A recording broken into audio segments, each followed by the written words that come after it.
تو دیکھو کیسا جواب دیا ہے میں نے. ہم حضرت معاویہ سے، حضرت عمر بن عاص سے، مغیرہ ابن شعبہ رضی اللہ عنہم اجمعین سے اتنی ہی محبت کرتے ہیں جتنی حضرت علی ان سے کرتے تھے. اور حضرت علی نے ان کے ساتھ کیا کیا ہے وہ آپ کو ہم نے بتایا ہوا ہے، قنوت نازلہ پڑی ہوئی ہے.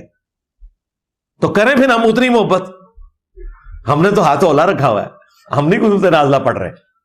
مرزا اپنے روحانی ابوں کو خوش کرنے کے لیے انہی کا پڑھایا ہوا سبق بڑے فخریہ انداز میں اور خوش ہو کر بیان کر رہا ہے، اور مرزے کی بات سن کر شاید اس کے شاگرد بھی بڑے خوش ہوں کہ مرزے نے بڑا زبردست جواب دیا اور مرزے نے کمال کر دیا، یہ کر دیا وہ کر دیا. جبکہ حقیقت یہ ہے کہ یہ رافضیت کی خباثت ہے، اور یہ خباثت اسی طریقے سے ہے جس طرح کوئی ناسبی آدمی خباثت کرتے ہوئے اسی طرح کا جملہ سیدنا علی رضی اللہ تعالیٰ عنہ کے متعلق کہے، اور یہ خباثت کرے کہ جی مجھے سیدنا علی رضی اللہ تعالیٰ عنہ سے اتنی ہی محبت ہے جتنی محبت ان سے سیدنا عباس رضی اللہ تعالیٰ عنہ کرتے تھے. اور یہ بات کر کے پھر صحیح مسلم کا حوالہ دے دے حدیث نمبر 4577 کا، جس میں لکھا ہے کہ سیدنا عباس رضی اللہ تعالیٰ عنہ نے سیدنا علی رضی اللہ تعالیٰ عنہ کے لیے 4 لفظ استعمال کیے تھے: جھوٹا، گناہگار، دھوکے باز، خائن. تو ایسا آدمی بظاہر تو حوالہ دے رہا ہے صحیح مسلم کی حدیث کا، لیکن در حقیقت اس کے اندر ناسبیت والی خباثت ہے جس کی وجہ سے وہ یہ جملہ کہہ رہا ہوگا.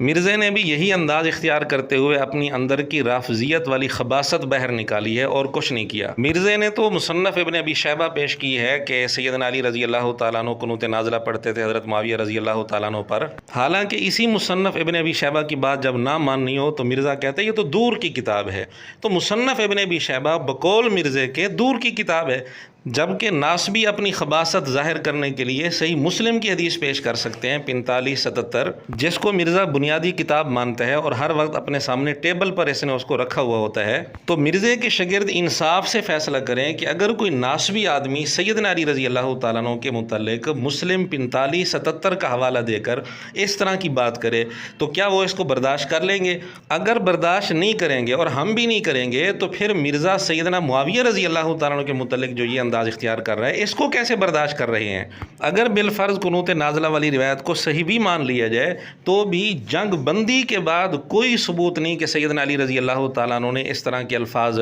سیدنا معاویہ رضی اللہ عنہ کے متعلق کہے ہوں، جس کی ایک واضح دلیل یہ ہے کہ اگر سیدنا علی رضی اللہ تعالیٰ عنہ وفات تک، شہادت تک سیدنا معاویہ رضی اللہ تعالیٰ عنہ کے متعلق اتنا سخت رویہ رکھا ہوتا